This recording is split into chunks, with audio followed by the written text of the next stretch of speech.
Vamos falar um pouquinho dos pontos turísticos do lugar que você vai ficar. Depois que você já passou pelos 6 passos da construção do seu roteiro, olhar os pontos turísticos vai ser uma delícia. Você vai olhar, você já viu onde você vai ficar hospedado, você já viu como você vai chegar, já viu tudo isso. Agora você vai olhar quais são os pontos turísticos que aquele lugar te oferece. Então, se tem uma montanha, se tem uma trilha, se tem um museu perto, se tem... Você vai olhar todos os pontos turísticos. Vou dar um exemplo aqui para ficar melhor. Vou contar a história desse final de semana para ficar melhor. Fui para Florianópolis ir no Parque da Cascata. Só que eu fiquei num camping que não tinha nada em volta. Só que tinha alguns pontos turísticos. Tinha um pico, que era um mirante. E lá no parque tinha cachoeira, tinha tirolesa e tinha alguns pontos de mirantes. Então, o que a gente fez lá? Que nessa viagem eu não fui sozinha, mas eu usei essa construção de roteiro também. O que a gente fez lá? A gente olhou qual que eram os pontos que a gente queria ver, qual que eram os pontos mais importantes que não podia passar. Eu estava ali, porque tinha muita coisa para ver. Vocês vão ver, quando vocês vão para um lugar novo, tem muita coisa para você ver, tem muito ponto turístico, tem muita coisa nova. E aí depois que você viu o tempo, você vai ver que você não vai conseguir fazer tudo. E aí você vai ver, você vai linkar todos os pontos turísticos que aquele lugar tem, vai visualizar todos aqueles pontos turísticos, vai olhar no Google, você vai, né, do jeito que você achar melhor, e vai começar a traçar. Eu quero ir no mirante, eu quero ir na cachoeira tal, e eu quero fazer a tirolesa. Então você vai linkar aí quais são os pontos turísticos que você vai aproveitar mais, baseado nos outros 5 passos que a gente deu, nos outros 6 passos. Essa parte do ponto turístico, fala aí, tá? Não precisa nem levantar, não. Só acrescentando. Pode interromper, desculpa. Uma dicasinha. Uma coisa que eu uso bastante na minha vida, assim, é colocar no Google things to do. Coisas para fazer no tal lugar. Tipo, things to do em São Paulo, por exemplo. E quando você coloca em inglês, ele te dá uma lista gigante das coisas principais que a cidade te oferece. Eu amo olhar isso aí. Assim, ele normalmente aparece em inglês, mas se você colocar ali para traduzir para português, caso você não saiba inglês, ele te dá em português também. Só que quando você coloca em inglês, ele aparece de uma estrutura diferente. Então é muito interessante você ver, porque ele te dá toda a definição explicadinha de todos os lugares mais frequentes visitados naquele lugar. Se você não tem muita ideia de onde visitar, entra nesse lugar, no Google, e procura desse jeito, que é uma mão na roda, assim, absurda para quem quer viajar. Só isso. Essa é uma dica, né? Eu ia dar 3 dicas no fim, a Thaís já deu um spoiler de uma, que é você colocar no Google quais são os pontos turísticos que você quer ver. E outra dica também poderosa, que é para você elencar os pontos turísticos, é você ir em comunidades de Instagram, Facebook, e perguntar para as pessoas locais. Não pergunta para quem já foi lá, porque provavelmente a pessoa foi lá por CVC ou teve a sua própria experiência e você precisa do seu autoconhecimento para você não chegar lá e falar, caraca, aquela pessoa me falou isso e nem é tudo isso e tal.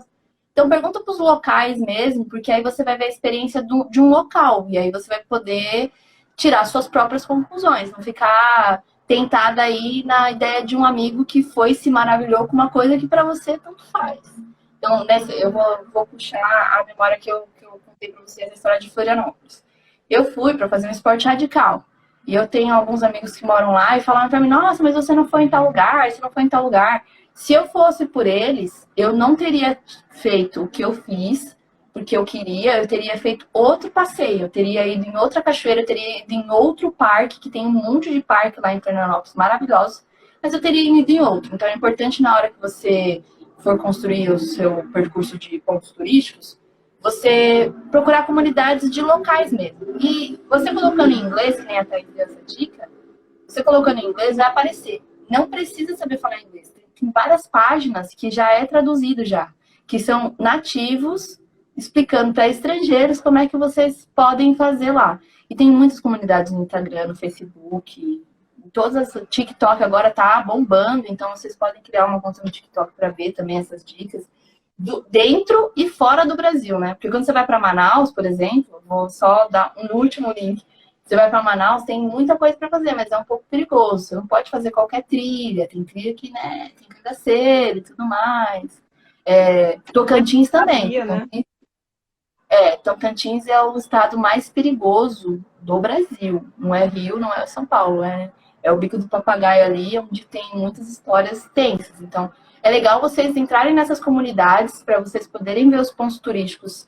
Primeiro, os mais comuns, que é a primeira dica importantíssima. Não tenho tempo de fazer nada. Vai lá no Google e faz o que a Thaís falou. Coloca lá coisas para fazer. Segundo, vai em comunidades de locais. E terceiro, veja muito bem o que você precisa levar para curtir aquele ponto turístico. Então, por exemplo, você quer ir no museu. Cara, você vai no Museu do Louvre, você vai ficar umas 3 horas lá se maravilhando, é lindo. Eu recomendo, eu nunca fui, mas eu fiquei vendo na internet. Quando eu for, eu quero passar umas 4 horas lá dentro. Ninguém vai me tirar de lá de dentro, gente, porque é muito lindo. A minha mãe foi e ela contou que ela foi correndo, nem aproveitou muito bem, porque ela tinha outras coisas para fazer que ela queria e tal. Mas aí eu quero ficar umas 5 horas. Não dá para eu ir lá, ficar 5 horas dentro do Museu do Louvre e não tomar água, né? E não comer um negocinho.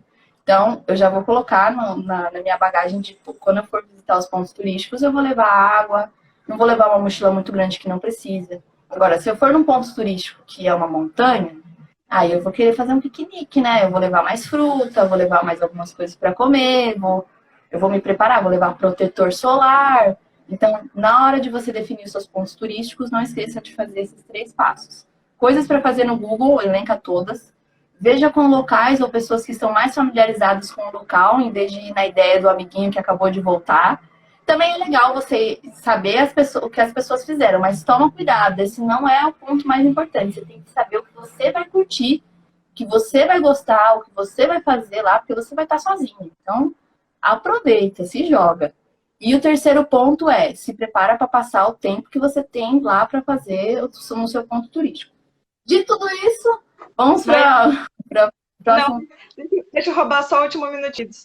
Últimas 2 diquinhas bem rápidas para essa parte sua aí que você falou.